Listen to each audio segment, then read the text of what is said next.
It's not my dashboard. He's just gonna do the process. We're gonna have to pay. We're gonna have to pay now. نبدي.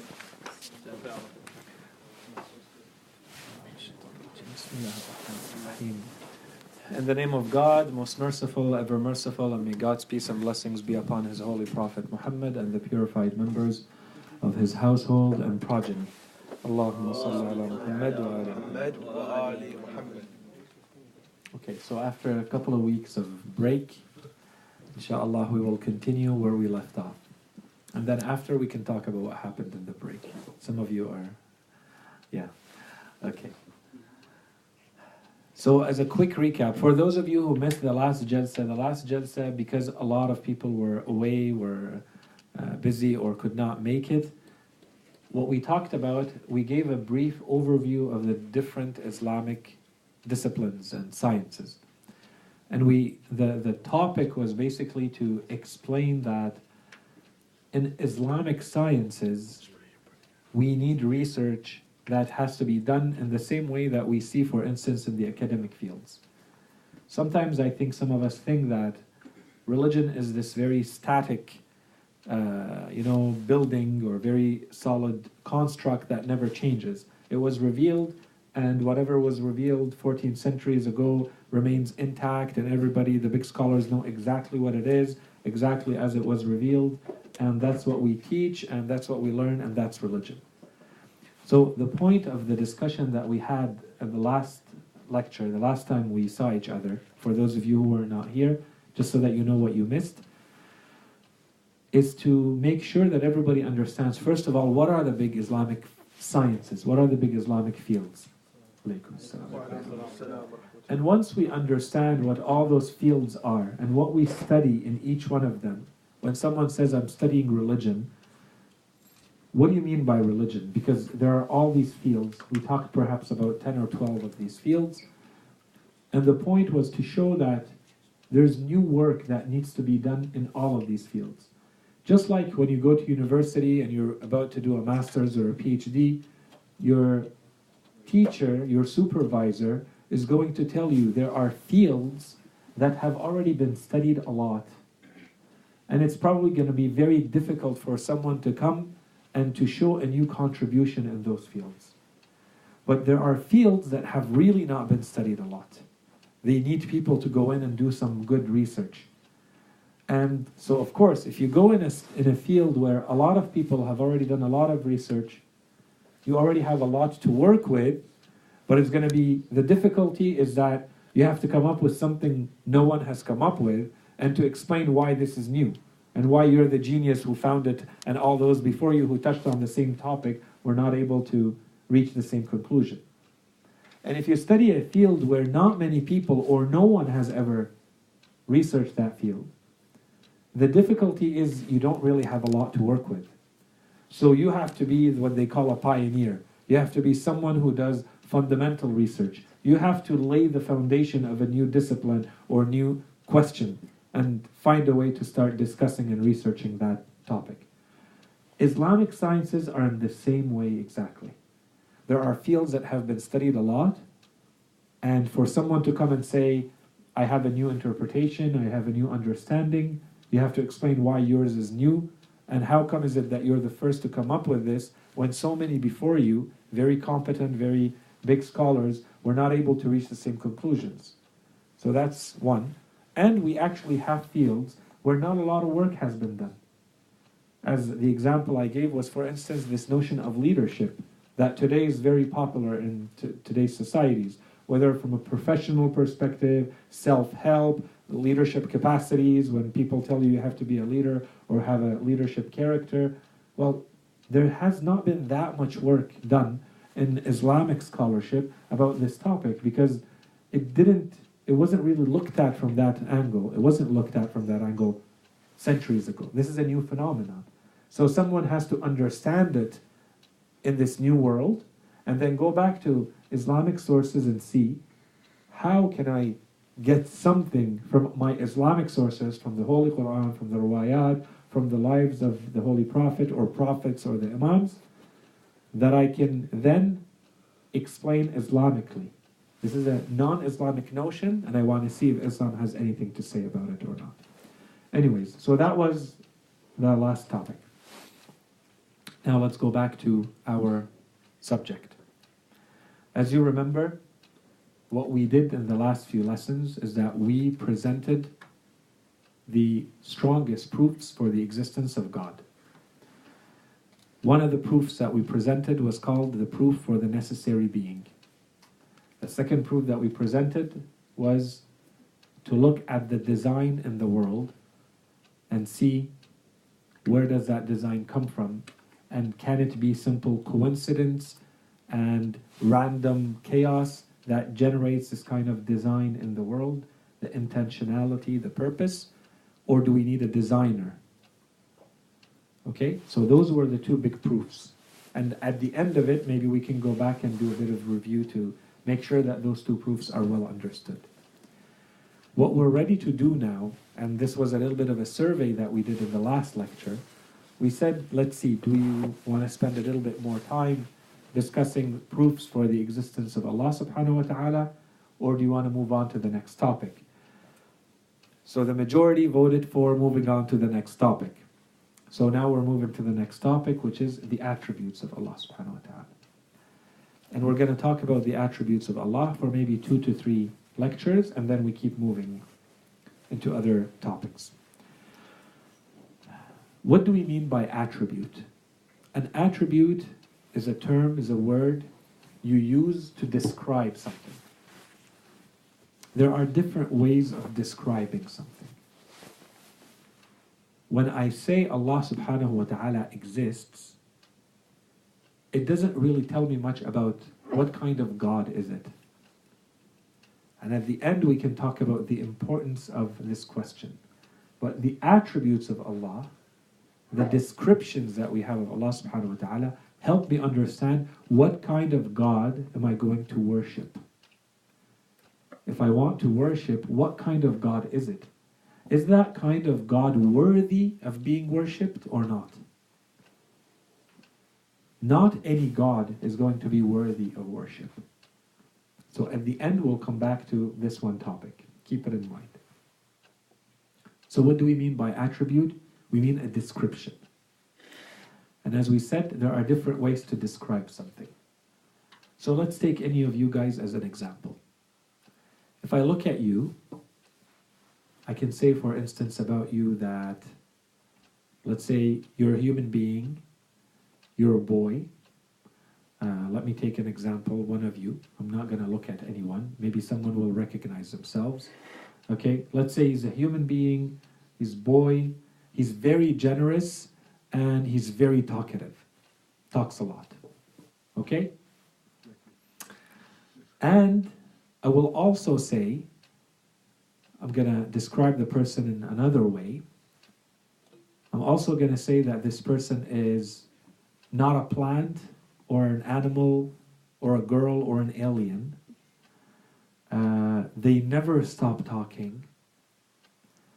And they are not lazy. Okay? Now, it looks like I just gave a description of someone. But the kind of description that I gave, it's a lot of descriptions, they're not all the same. I can put them in 4 different buckets. So I'm looking first of all at one way to describe is you describe with positive descriptors or negative descriptors. So when I say he's a boy, that's a positive descriptor. If I say he's not a girl, that's a negative descriptor. It doesn't mean that it's bad or good. This is a negative attribute. It just means that I'm saying what they're not. It doesn't mean that it's bad. It's not negative in the sense that it's bad. It's negative in the sense that there's a negation. We know what it is by knowing what it's not. If I say someone is not a girl, I understand. They are not a girl. I know what they're not. If I say they're a boy, I understand they're a boy. What they are. So that's one way to describe. Another way to describe is to, sometimes I look at the thing in itself and without looking at anything else. So if I say you're a human being, I don't need to look at anything else besides you as a human. I only look at you and you are a human. But if I say you're not lazy, or if I say you're generous, or I say you talk a lot, this is not what you are, this is what you do. This means there's a relationship between you and something else. There's an action. There's a recipient of your action. If you're generous, someone is getting that generosity. Someone is receiving that action. If you talk a lot, you're performing something. So I don't only look at you, I look at you plus. There's a plus. In the words that we're going to use, sometimes when we say the attributes of Allah, we say these are positive attributes of Allah, and sometimes we say these are negative attributes of Allah. That's one distinction. A second distinction, sometimes we say these are attributes of essence, and sometimes we say these are attributes of action. Okay? So if I say you are a human being, I just gave an attribute of essence about you. I'm talking about what you are. But if I say you talk a lot, I'm giving an attribute of action. I'm describing what you do. If I say you're very generous, I'm describing what you do. It's an action. It requires a relationship with something else. Okay? If I say he's not an alien, it's an attribute of essence, but negative. So I'm saying what he's not. If I say he's not lazy, or he never stops talking, that's a negative attribute of action. He's an alien, negative attribute of essence. Easy enough? Okay. Now let's go back to Allah subhanahu wa ta'ala. What we said so far is, if we go back to the proof of the necessary being, what did we say? We said, in order to make the world make any sense, we need one being whose existence is necessary. Do you guys remember this? Okay. So let's take that notion and push it just a little bit further. What else does that mean? Let's take two attributes of that, and then we go into the classic attributes. The first one is that if a being is really necessary, if that being must exist at all times, then that being cannot be inside of time. Or as they say, cannot be temporal. And, that's one. Two, that being cannot be inside of space. Why can't that being be temporal, and why can't that being be inside of space? Things that are inside of space are made up of parts. To be a physical object, you have to be made of parts. And if you are made of parts, it means you rely on those parts to be you. Therefore, you're not a necessary being. You're a conditioned being. Once your conditions are in place, the conditions being all the parts, then you can exist. That's not a necessary being. So the necessary being is therefore simple. Absolutely simple. Simple in what sense? Simple means not made up of parts. In Arabic they say basit. If something is basit, in the philosophical meaning of the word, basit or simple, it means not made up of parts, of components. Okay? When I say Allah subhanahu wa ta'ala is simple or basit, now let's use the terminology we just learned. This is an attribute of essence that is positive. If I say Allah is not made up of parts, I'm saying the same thing, attribute of essence, but now it's negative. Clear? Okay. Now let's talk about time. If something is inside of time, if something is impacted by time, it means it changes. Anything that is inside of time is going to suffer to feel the effects of time. How do we know that there is time about something? There's change. If there was no change, time would mean absolutely nothing. If something changes, it means that it could have been and it could have not been, because it's changing. It has to remain as is always for it to be a necessary being. If it can change, it could not exist. There could have been a time when it did not exist, and there can be a time and there will be a time when it did not exist, because it changes. Therefore, to go back to the same argument, it's not a necessary being. So if something is inside of time, is temporal, it can't be necessary being. If something is inside of space or physical, it occupies volume and space, then it cannot be a necessary being. So the necessary being is absolutely simple. The necessary being is atemporal, that's the word. Non-temporal, not in time, so that's a negative. These are all attributes of essence. I'm not looking at anything else in the world. I'm not looking at any actions of Allah subhanahu wa ta'ala. I'm not there yet. I'm just looking at Allah as a necessary being. I can also already deduce those. I can already extract those attributes of Allah subhanahu wa ta'ala. So far so good? Good. Now let's go into a little bit more classic attributes. Let's start right from the beginning. The first attribute of essence that is usually explained about Allah subhanahu wa ta'ala is knowledge. Al-ilm. So when we use it as an attribute, we say al-alim or al-alim, or even al-allam. So if you hear those words, all they mean is Allah subhanahu wa ta'ala has knowledge, or is knowledgeable, or has absolute knowledge. Okay, so the word is used, the declination of the word in Arabic is used with emphasis. Okay, depending on which term you use. So Allah is all-knowing. Okay, omniscient. How do we prove that Allah subhanahu wa ta'ala has knowledge? For every attribute, if we want to be rigorous, if we want to be objective, if we want to be methodological, as they say, I'm scientific, I'm discussing with a philosopher, I'm discussing with someone with a very strong reason, I cannot just make claims. Everything that I say needs a proof. Just like I provided proofs for the existence of Allah subhanahu wa ta'ala. So if the person I'm discussing with agrees with me that the proofs are valid, they should tell me, okay, I now know something exists called God.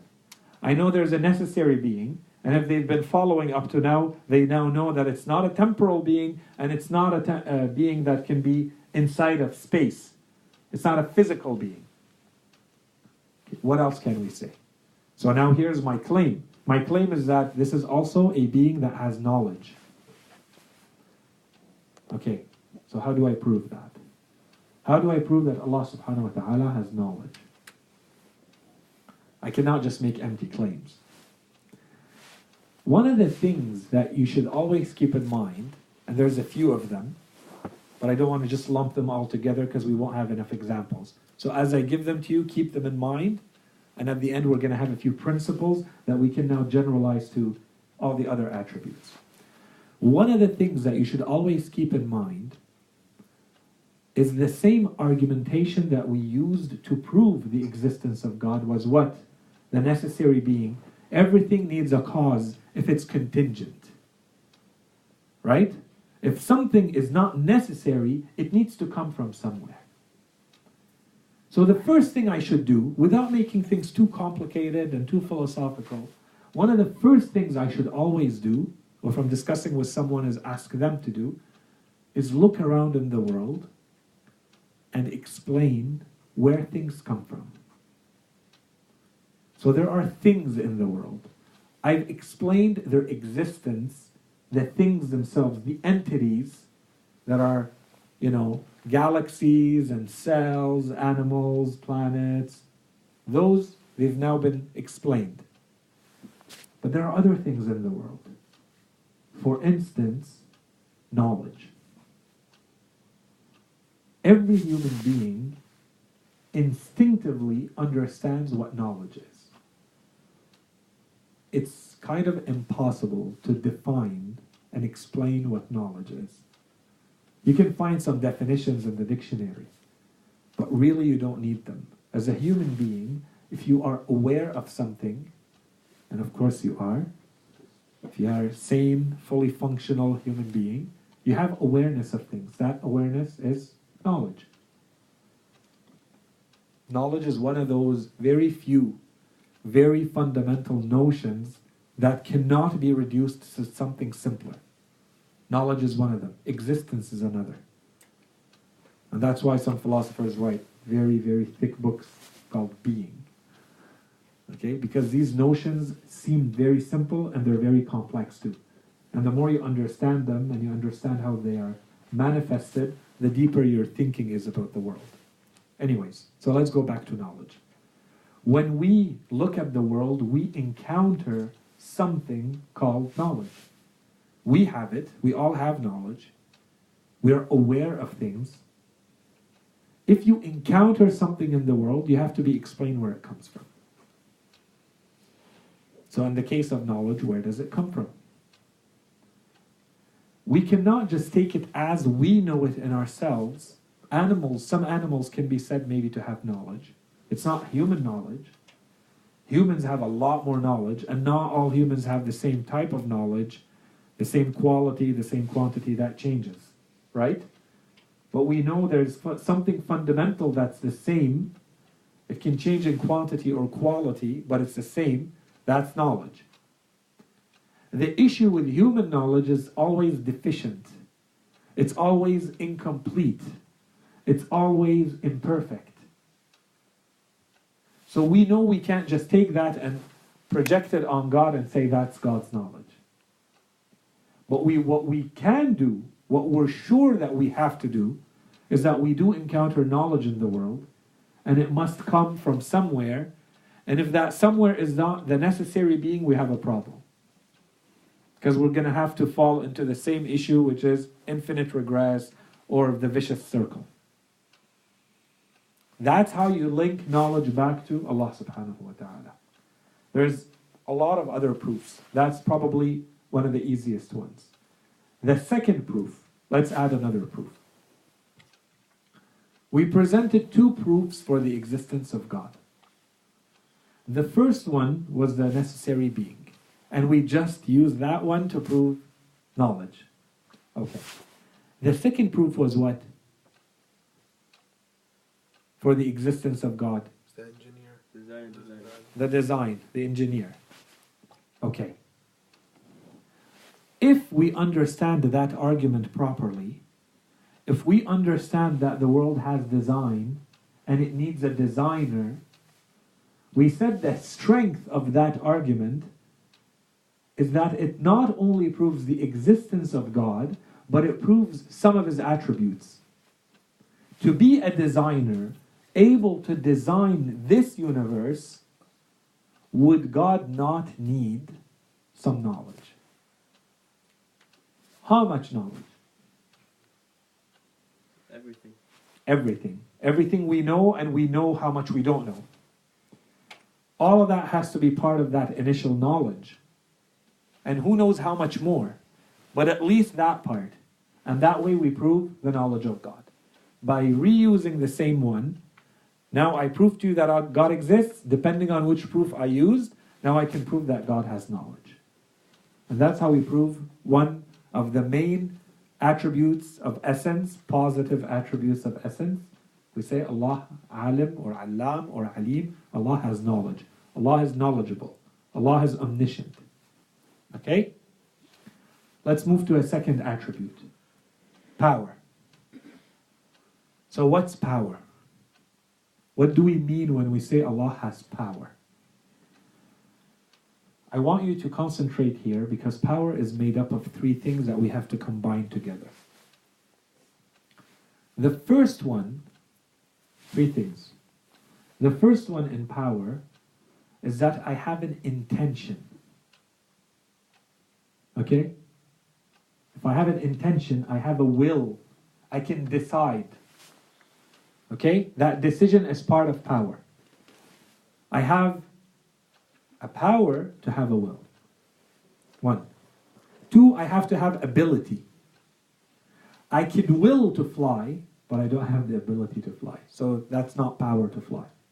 I do not have the power to fly. So that's not enough. The third thing, so I have will, I have ability, and I have to have choice or freedom. Maybe someone could look at a piece of paper and say, wow, it has the power to fly. No, it doesn't have the choice to fly.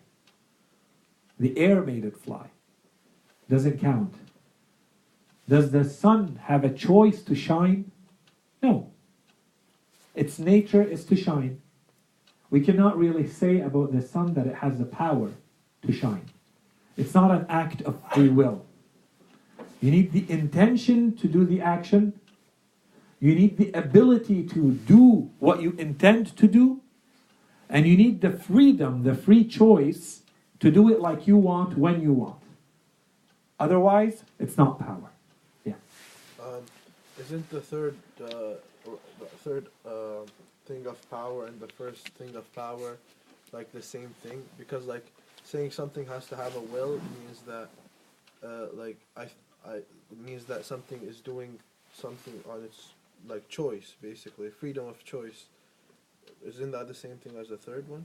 You can have freedom without the awareness or the premeditation or the planning, let's say. Oh, so like the first one is basically like wanting to achieve a goal. Exactly, yes. That's why I said will or intention or intentionality. Purpose. You can create your own purpose. And you have the freedom to exercise your ability. Okay? We're just breaking down. We can break it down more, but we're just breaking down the notion of power. So that if someone says Allah subhanahu wa ta'ala has power or doesn't have power, we know what we're talking about. Okay.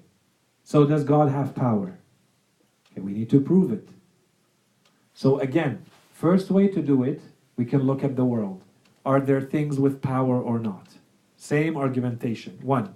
2. We can use the same argumentation from the proof from design.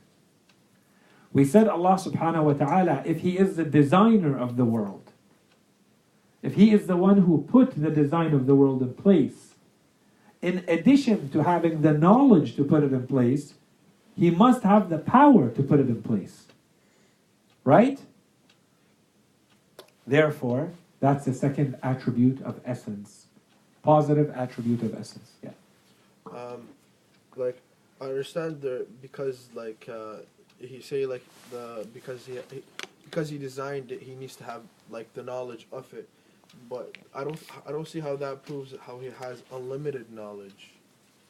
And I don't see like like somebody might say, okay, he only has enough knowledge to make this place, but he doesn't have unlimited knowledge. So what's the proof for him to? And same goes with power. So what's the proof for the unlimitedness? The unlimited proof has to have a lot more complex argumentation, and that's why I'm avoiding it. I'm proving enough so that you can argue for yourself and for someone else that Allah subhanahu wa ta'ala has knowledge, has power. One way to do it is to show that there are no limitations. That's kind of the easy way to do it. So if I show for something not to be able to do something, there has to be something that prevents it. For me not to have full knowledge, there has to be something that prevents me from having full knowledge. It could be my intellectual capacity. It could be I don't have access to the things to be known. It could be that, my brain is limited. I wasn't raised properly, blah, blah, blah. Right? There's something that prevents me. There's an obstacle. Same thing with power. For me not to have absolute power, there has to be something that prevents me from having that power. When we start combining these together, you see that there cannot be any limitation. There's other proofs, but those are usually explained very, very detailed in philosophy books that I'm trying to avoid.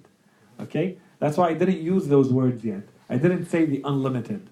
The all-knowing, all-powerful. All I said until now is Allah subhanahu wa ta'ala has knowledge, has power. And I need enough to explain the world. And that's what I have until now. Right? I want to add one more proof for the power of Allah subhanahu wa ta'ala. This one you guys will remember over there because we talked about it a lot. This one is an instinctive proof that is sometimes mentioned for the power of Allah subhanahu wa ta'ala. And the instinctive proof is human beings, when they're stuck and in a situation of deep difficulty, instinctively they go back to something in which they have hope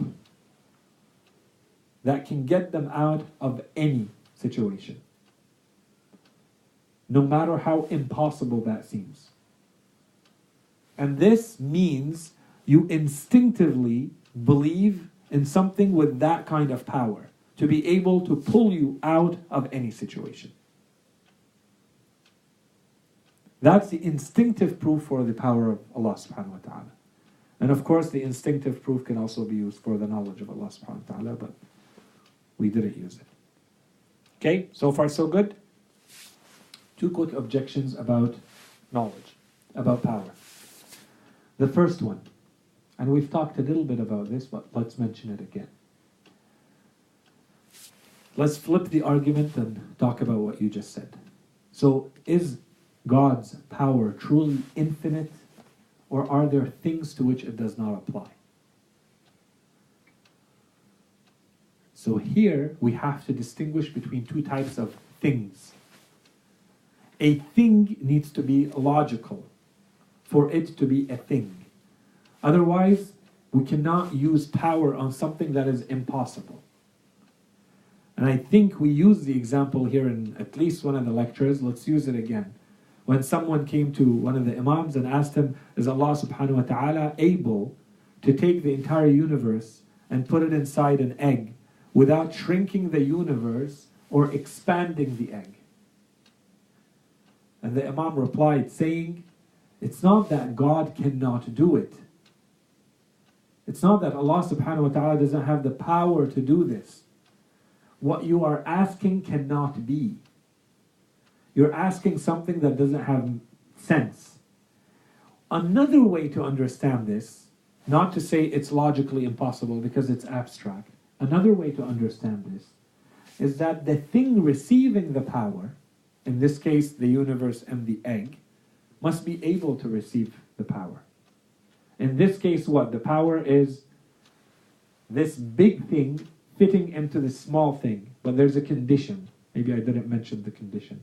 The condition is that without shrinking, without changing the size of the egg or changing the size of the universe. Well, that's impossible. If I don't change the size, the egg cannot take it. The universe cannot take it. What you're asking for is an impossible, logically impossible. It's a logical impossibility. Those things, you cannot apply the power of God to them. The thing that is receiving the power cannot be. If you say, can Allah subhanahu wa ta'ala create another God like him? It's impossible. The definition does not work. If he's created, he cannot be a God like him. That's it. It doesn't work. So the definition does not work. Those things, power does not apply to them. Okay? That's one. Two, because this was a very big problem before, and we'll maybe talk about it again in a couple of lectures. Can Allah subhanahu wa ta'ala take all the people who are believers in the afterlife and throw them in hell? Because this was actually a very big topic centuries ago between Islamic theologians. Some of them said no, and some of them said yes. And the answer is, of course, Allah subhanahu wa ta'ala can take everybody, believers and non-believers, and throw them into hell. But the question is not, can he? The question is not, does he have the power to? It's, would he? And Allah subhanahu wa ta'ala would never, because he promised he would never. He explained what his rules are. He explained the principles with which he imposed them on himself and on us. And he said, I will respect those principles. If you do this, I do that. If you do this, I do that. Okay, so those are some questions about power in general. The last attribute, and we finish with this one. The last attribute is the attribute of life. So does this God, the necessary being, does this God who is the designer of the universe, who has knowledge and who has power, does he have life? Can we say about God that he has life? Just like we said about God that he has knowledge and he has power. Okay, so what's life? When we look at plants or some very, very simple creatures, we can say about them that they have life. Okay, they might have some growth and development. They may have some sort of sensory or sensory sensitivity. Okay, that's very simple creatures. If we move to more complex creatures, like some animals, for instance, we say they have a little bit more. First of all, they have more awareness. That's animals. And they have more freedom. So life is not limited to the notion of the development and growth. There's something else being added here. And why is that important? Because we said the necessary being cannot be temporal. So it's not about the development and growth component. That one, let's put it aside. Maybe it's because it's a biological entity with a birth and death that has to go through that cycle that we have that growth. But that doesn't apply to a necessary being. So let's put that aside. What's left in life? What's left is awareness and will. Awareness and power. Awareness and freedom. And the more complex the creature, the more we see of that. If you look at an animal, they have a lot more awareness than a plant. Maybe a plant has some awareness. A lot of studies are showing that they are aware of certain things. And perhaps the plants can do things, very, very limited things, but they can actually do them. But not to the extent like an animal can. And if you look at a human being, the amount, the level, the quality and quantity of the awareness rises exponentially. It's huge compared to an animal. An animal is never going to appreciate art or understand charity work. That's because of the level of awareness between a human being and an animal. And the same thing about the freedom. Yes, animals do have some freedom, but their biological instincts are so strong that they basically dictate pretty much almost all of their behavior. If you look at a human being, while some human beings live like animals, and maybe they follow these biological instincts instinctively and automatically, a human being has the capacity to basically override and to have a lot more free choice, a lot more freedom about even those hardwired biological instincts. So what we have is life being what? Being two things. Being a high or higher level of awareness and a higher level of freedom to act. Okay, until now, what did we say? What we proved are two things for Allah subhanahu wa ta'ala. We proved that Allah has knowledge, and we proved that Allah has power. What's awareness? Awareness is knowledge. And what's power? Power is this freedom to act. So life is basically these two attributes that we already proved, which are knowledge and power, combined together. That gives us life. So if I prove that Allah has knowledge and Allah has power, I've proved that Allah subhanahu wa ta'ala has life. Okay? That's the easy way. That's an easier way to prove life for Allah subhanahu wa ta'ala. Yes.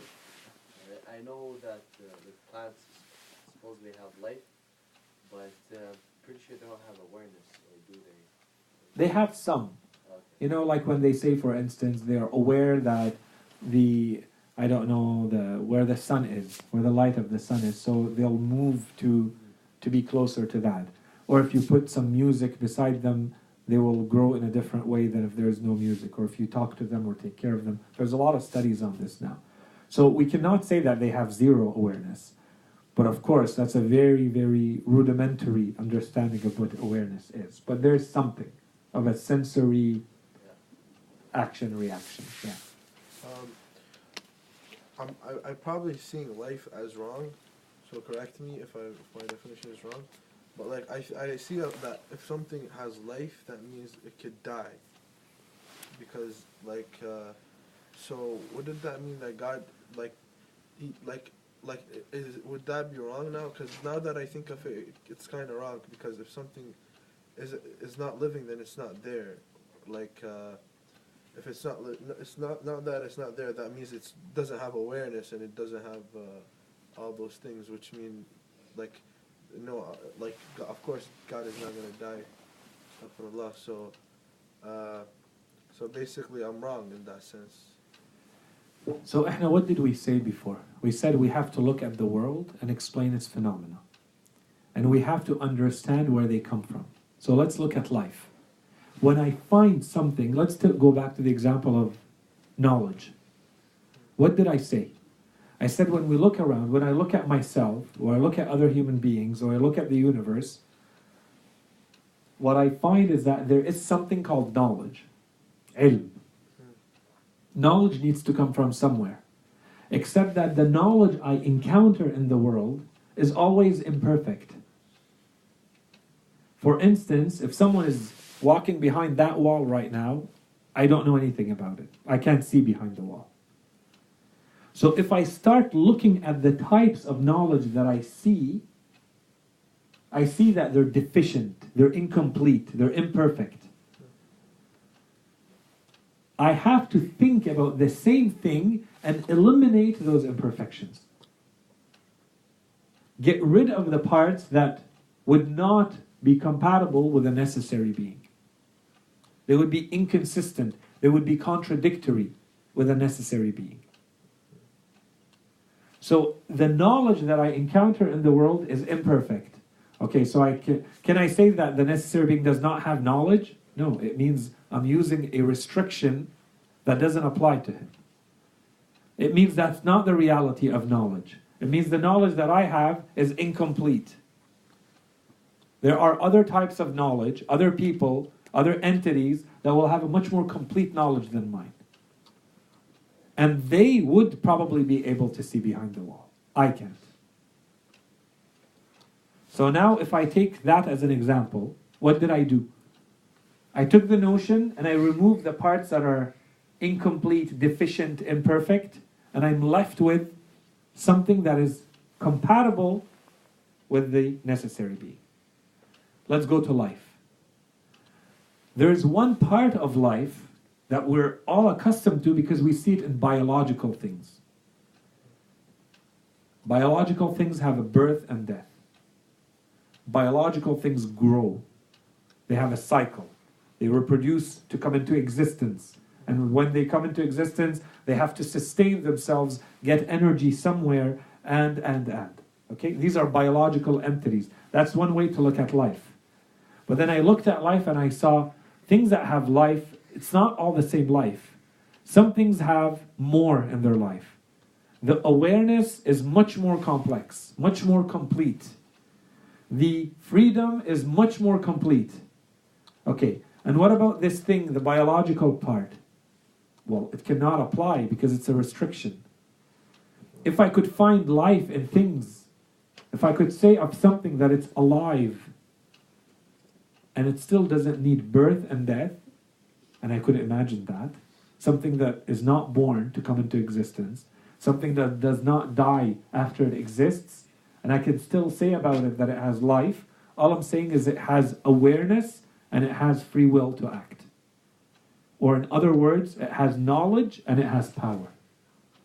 And that's Allah subhanahu wa ta'ala. I can only imagine it though.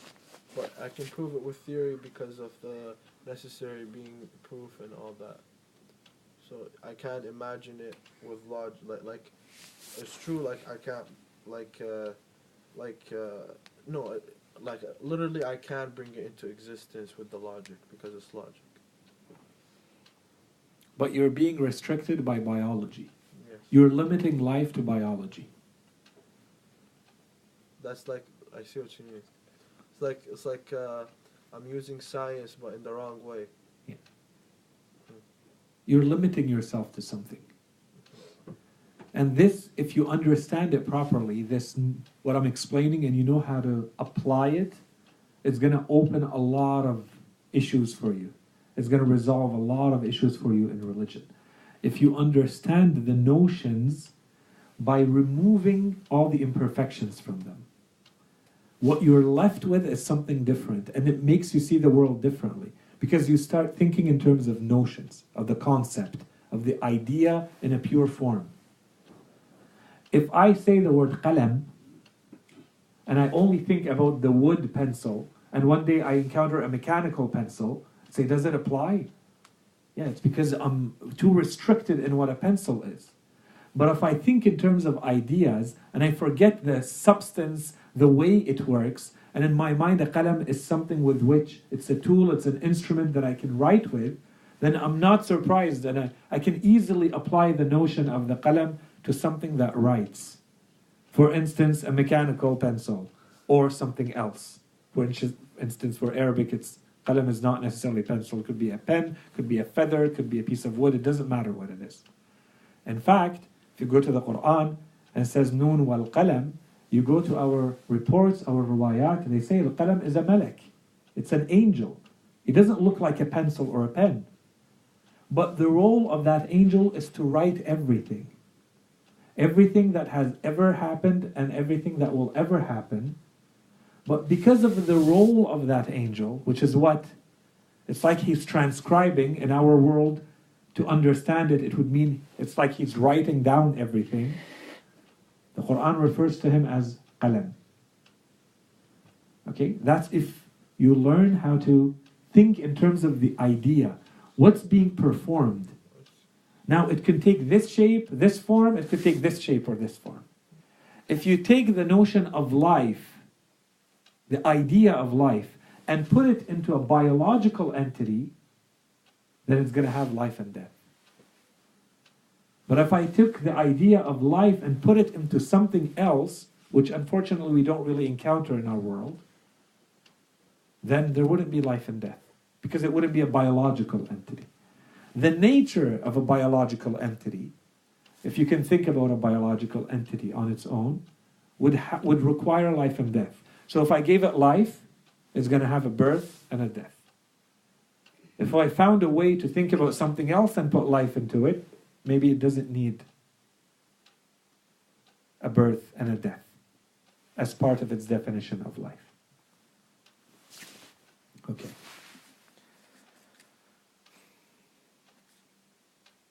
Okay, maybe finish with this one. There's the rest will continue the next time. Yeah? I just have a question. Yeah. For example, would a printer have, not like a printer, but like any machine that could decide to do something and actually and have some sort of awareness, would it be considered to have life as well? Yes. But I don't see that happening, but yes. You have to find a way to put awareness into that machine. I mean, like for example, like a printer would have an error, like it would notice, for example, there's no paper in the paper tray. It would have awareness of that, right? No. That wouldn't be awareness. No, that's not freedom. That's an action, reaction, electrical impulse. There's something there is not. It's a sensor. No, that's why we talked about freedom. That's why I said there's a piece of paper that's blown by the wind. I can't say it has power to fly. I can't say of the sun that it has power to shine. That's not really power. Artificial intelligence. It's not. Yeah, if you go there. Yeah, that's why I'm like, if you found a way to put those two, so the machine has freedom to act, not based on the algorithm of two outputs you gave it, 0 and 1. Okay, if the machine actually has freedom to act, like some of the movies, you will have it. Yes, okay, that count as life. It's one form of life, no issue with that. And the issue right now is in science, they're trying to restrict it to the biological sense and say that's the only definition of life is this biological one. Because they're not thinking in the idea of what it means. Okay. One last thing, and we'll stop here for today. When we look, and it should help you for all the attributes. So today we took 3 attributes. And I intentionally did it in this order, and I ended with life. Okay, these are 3 very important attributes. Why are they so important?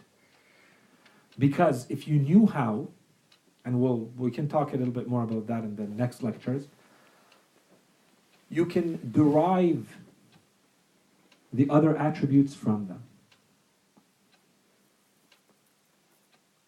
Or, to do it the other way around, you can bring them back up into them. You can collapse them into them.